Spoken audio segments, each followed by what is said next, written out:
Live proudly, boldly, and with peace of mind by advocating for your health with an early cancer screening. The LGBTQIA+ community is at higher risk of cancer, but screenings can detect cancer early when it's most treatable, giving you the power to live exactly as you are. Talk to your healthcare provider today. If you don't have insurance, talk to a nurse navigator to see if you qualify for free screenings. New today, a new motorcycle helmet law is now in effect in the first state. Details on what it means for motorcyclists and drivers, plus tragedy at the beach. The dangerous rip currents from the recent hurricanes turns fatal. And it's the first week of school for many, and a new school in our area opened its doors. We'll take you there next. Those stories and much more straight ahead tonight on DETV News.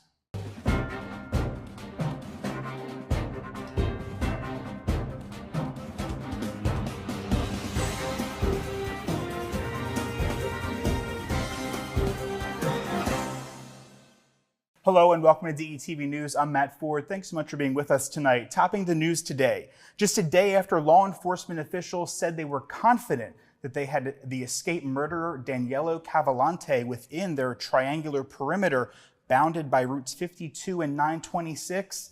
He was spotted outside that area. We're expanding the perimeter, but we're also eliminating the northern end of that perimeter. So the community that was surrounded by that won't be surrounded by it now. So if you went to the southern end of what we had established previously as a perimeter and go south from there, down and across Baltimore Pike, that would be the current area. In a news conference this morning, Pennsylvania State Police say a trail camera within Longwood Gardens took a photo of Cavalcante late Monday night. Police have expanded their perimeter to include that area around Longwood Gardens. Both Kennett Consolidated and Unionville Chadds Ford school districts canceled classes today. Police said Cavalcante had what appeared to be both a backpack and a duffel bag. Law enforcement officials disclosed they had been broadcasting a message from his mother via a helicopter and patrol vehicles to her son to surrender peacefully. The message is in Portuguese, his native language. Authorities asked residents to be diligent and report anything suspicious. A tip line has been set up to receive information. That number is on your screen. There is a $10,000 reward for information leading to his arrest. And the Sussex County Rehoboth Beach Police have found the body of a Maryland man who went missing Sunday in the ocean off Rehoboth Avenue. 31-year-old Richard Boateng was last seen alive in the search off Rehoboth Avenue about 5:45 on Sunday. His body was discovered early Monday morning near Ocean Drive and Fairview Roads in North Shores. Boateng was pronounced dead at the scene. And a Warmington man was killed Saturday night when his bike was hit by a car. State police say 56-year-old Michael Johnson rode his bike directly into the path of a car at the intersection of Wilton Boulevard and Route 40 around 9 p.m. Johnson was taken to the hospital where he was pronounced dead. The driver of the car was not hurt. And state police have identified Tremaine Jackson here of Warmington as the man killed in an officer-involved shooting in a Lowe's store in Newcastle last week. Officers were trying to apprehend Jackson, who was said to be a known fugitive shoplifter with multiple arrest warrants in Delaware and Pennsylvania. Police say Jackson had evaded arrest in the past and was involved in high-speed crashes and chases. During the incident, Jackson fled from police, hit an unmarked police vehicle, and resisted arrest. A trooper became trapped between Jackson's car and a guardrail, prompting two troopers to open fire, fatally injuring Jackson. Paramedics were unable to save him, and two troopers sustained injuries, but were later released from the hospital. The involved troopers are on administrative leave. And a Maryland man is charged with gunning down a Delaware man in an apparent road rage incident. 27-year-old Joe Reynoso pulled the trigger after his pickup truck just narrowly missed, hitting 53-year-old Michael Coffey's SUV on Halltown Road down in Hartley. This happened Saturday night. Coffey, who lived in Marydale, passed the man and stopped in front of him, and the two men apparently came to blows. They were separated by witnesses, but police say Reynoso shot Coffey as Coffey went back to his truck. Troopers learned that he is prohibited from having a gun, and the gun he used was reportedly stolen from Orange County, Florida.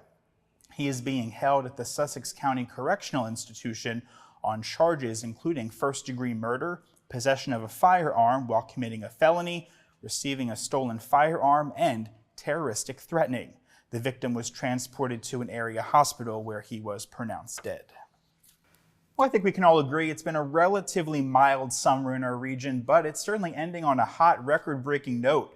Meteorologists say we're looking at a few more days of record heat, and then it's going to be with us right through Thursday. But some relief is on the horizon, as a cold front later in the week should bring an end to this heat wave. That could bring several rounds of showers and thunderstorms, though, Friday lasting into Saturday. The National Weather Service has issued a heat advisory for us in Newcastle County now through Wednesday evening. And a heads up for drivers heading to and from Jersey. 2 New Jersey-bound lanes are set to close for months as the final phase of a major construction project to rehabilitate the Delaware Memorial Bridge has officially started.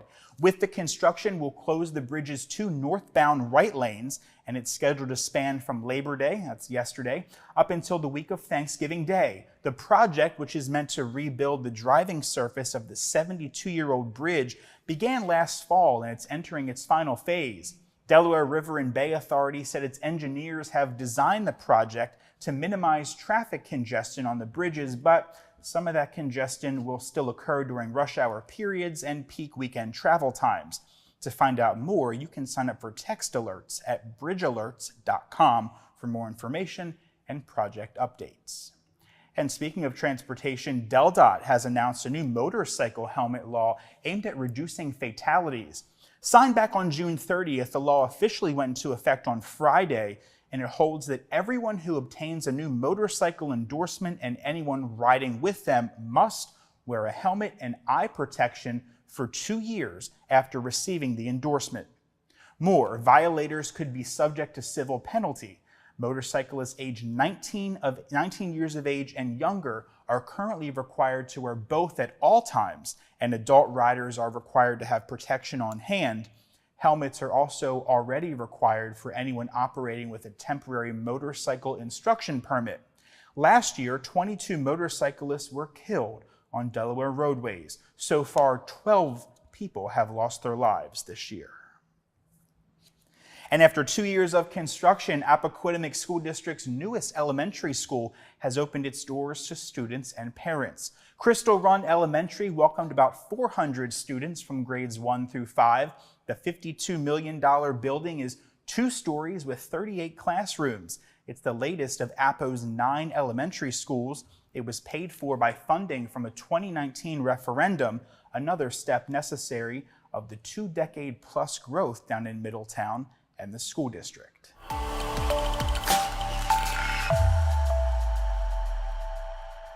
Hello and welcome to DETV News. I'm Lauren Wilson. Thanks for joining us. Topping tonight's news is the record-breaking heat wave that's holding steady until expected thunderstorms bring some relief on Friday. The National Weather Service issued a heat advisory in Newcastle County through this evening.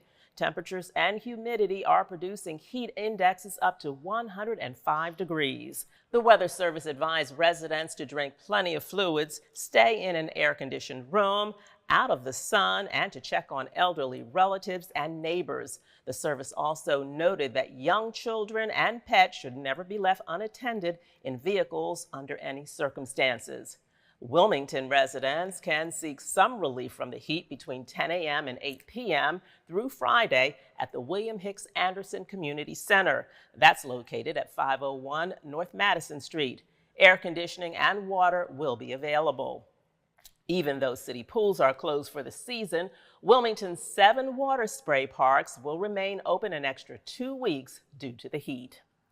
And authorities are trying to keep the heat on an escaped murderer who continues to elude police 6 days after he broke free from a Pennsylvania jail. 34-year-old Danilo Cavalcanti has been spotted several times in heavily wooded areas in southeastern Chester County. The latest sighting was on property belonging to Longwood Gardens. The 1,000-acre venue closed Wednesday for a second day. Also closed are schools in 2 districts in Pennsylvania that are taking safety precautions. Delaware State Police had said the convict appears to be heading south, but there is no indication that he has reached Delaware. Cavalcanti's escape came shortly after he was convicted of fatally stabbing his girlfriend. He was sentenced to life in prison without parole. Our next story comes from the Department of Public Health. Delaware has reported its first case of a new COVID strain. It's called Parola, and it's believed to be extremely contagious. That's not all. Fear is the current COVID vaccinations will not affect this latest strain. There's no word yet on where the case was detected, but the Centers for Disease Control is warning people to take precautions because the COVID-19 pandemic is not over. What's that mean to the public? Here's the latest advice from the CDC. Still get vaccinated or boosted when eligible to do so. Stay at home if you are sick. If you test positive, see a health professional and wear a mask when in crowded spaces. In more health news, mobile medical and behavioral health services will increase throughout Delaware thanks to more than $750,000 in federal funds. Those funds were secured for Brandywine counseling and community services. U.S. Senators Tom Carper and Chris Coons, along with U.S. Congresswoman Lisa Blunt Rochester, joined members of the Brandywine Counseling Tuesday to celebrate the federal funding to support Brandywine Counseling's Community Care Mobile Treatment Service. The mobile centers address medical needs, behavioral health needs, and harm reduction on site and can travel to where it's most needed. It provides care ranging from vaccinations to diabetic care, wound care, to common cough medicine. Snacks and clothing items will also be provided. The mobile treatment is available to all, but focuses on bringing care to Delaware's most vulnerable populations. That includes the unsheltered, those suffering from mental illness, veterans, ethnic minorities, and pregnant women with substance abuse disorders. The unit is anticipated to treat more than 300 patients annually and can also link patients with ongoing care through wraparound services up and down the state of Delaware.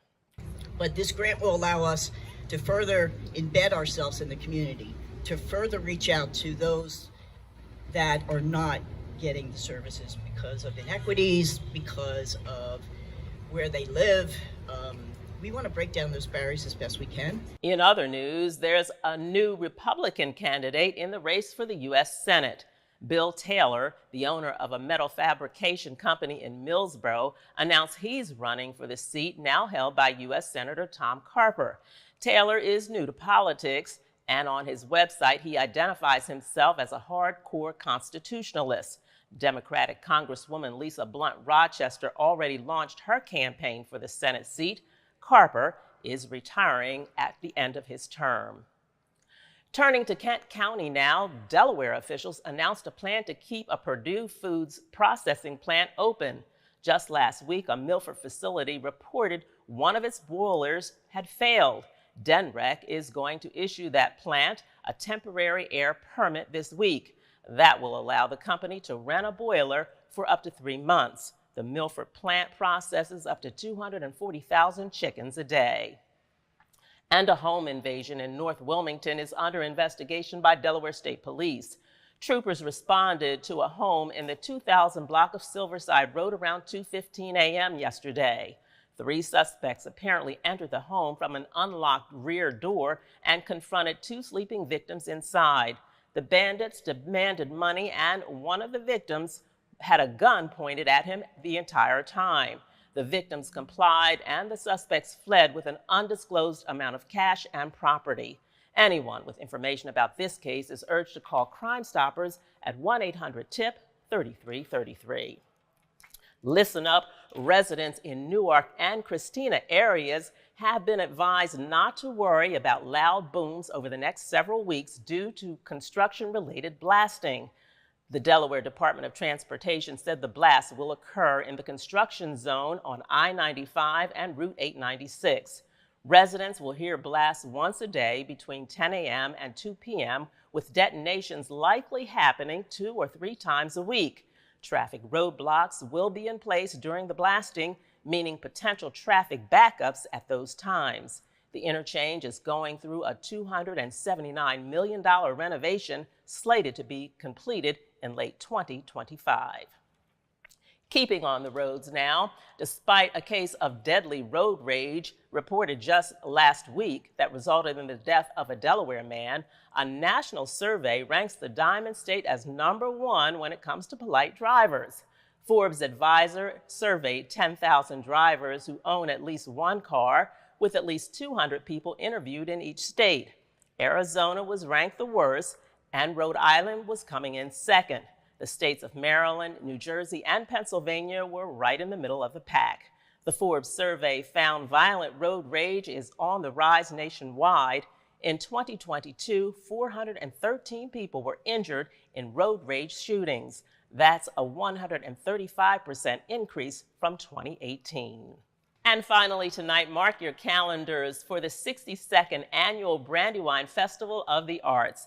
The festival on September 9th and 10th is expected to be the largest yet, with more than 250 artisans and 16 food vendors. In addition to the food and the art festival, it will feature music, activities for children, and opportunities to adopt pets. About 15,000 people visit the festival each year. It's one of Delaware's most beloved traditions. It takes place on the Brandywine River. Admission is $5 a day, with children under 12 admitted for free.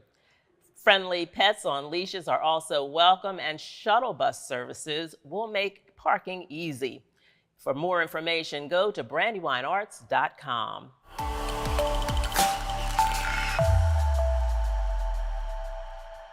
Hello and welcome to this edition of DETV News. I'm Lauren Wilson. At the top of tonight's news is politics. The Democratic race to be Delaware's next lieutenant governor became a little more crowded Thursday. 57-year-old David Lamar Williams Jr. became the 4th Democrat to throw his name into the ring. Williams, who ran unsuccessfully against John Carney for governor in 2020, said he wants to address education, homelessness, a living wage, and police accountability. Other Democrats already in the race are State Senator Kylie Evans-Gay, State Representative Sherry Dorsey Walker, and Vice Chair of the State Democratic Party, Debbie Harrington. The primary will be held on September 10th. Delaware State Police are continuing to investigate a 4-car accident in Smyrna Tuesday morning that took the life of a 25-year-old Smyrna woman. Caitlin Mitchell was stopped in the southbound lane of Wheatley's Pond Road around 7:30 a.m.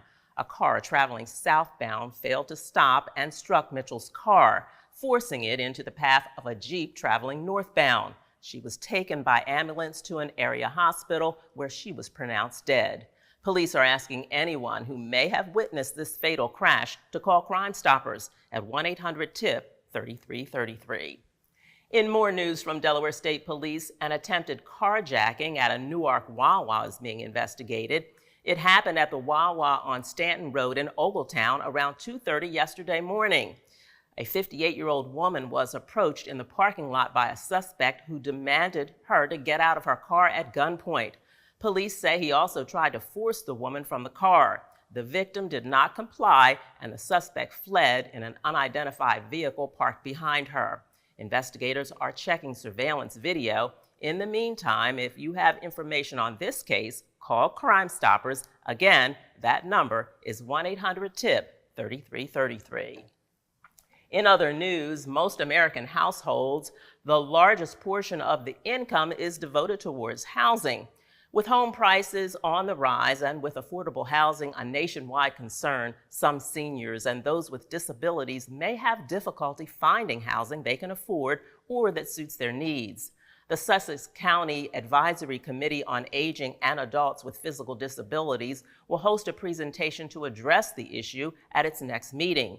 It will take place at 10 a.m. on September 18th at the county administrative offices in Georgetown. Representatives from various agencies that assist seniors and those with disabilities will be on hand to present information and to answer questions. More details are available by checking the website on your screen. And in the wake of an uptick in reports of senior citizens being scammed, especially downstate, the Attorney General's office is issuing warnings tonight.